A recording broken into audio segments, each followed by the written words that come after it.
एक बार का जिक्र है कि एक बहुत बड़े जंगल के बीचों बीच एक छुपा हुआ इलाका था जहां ना कोई इंसान गया ना किसी ने उसका नाम सुना। वहां एक छोटी सी कौम रहती थी जिन्हें लोग बोने कहते थे। ये लोग उंगली के बराबर छोटे होते थे, मगर उनके दिल बड़े, अकल तेज और जिंदगी बहुत मुनफरिद होती थी।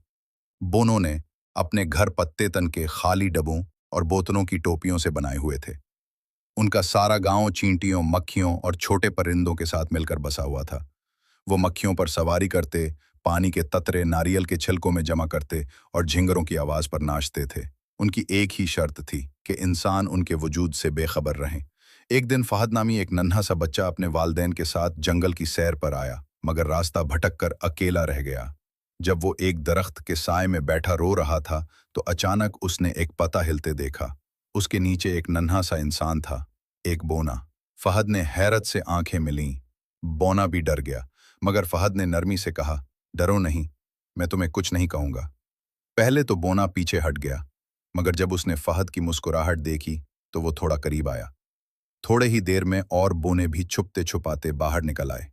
फहद की मासूमियत और दोस्ती ने उनके दिल जीत लिए। उन्होंने फहद को अपने गांव ले जाकर खास मेहमान बनाया, उसे शहद का मशरूब पिलाया, बेरी के पत्तों की चटनी खिलाई और चींटी पर सवारी कराई। फहद हैरान भी था और बहुत खुश भी। अचानक चीखो पुकार सुनाई दी। एक काला सांप बोनों के गांव में घुस आया था। सब बोने भागने लगे, छुपने लगे। फहद ने हिम्मत दिखाई, एक लंबी शाख उठाई और सांप को डराकर भगा दिया। बोने बहुत खुश हुए। उन्होंने फहद को सुनहरी पत्ते का एक तमगा दिया जो सिर्फ उनका खास दोस्त पहन सकता था। उन्होंने उससे वादा लिया कि वो कभी इंसानों को उनके बारे में नहीं बताएगा। फहद वापस अपने वालदैन के पास चला गया, मगर उस दिन के बाद उसने कभी किसी से बोनों का जिक्र नहीं किया। वो जान चुका था कि कुछ राज ऐसे होते हैं जिन्हें संभालना ही बेहतर होता है। सब्र, असल बहादुरी ताकत में नहीं, दिल में होती है।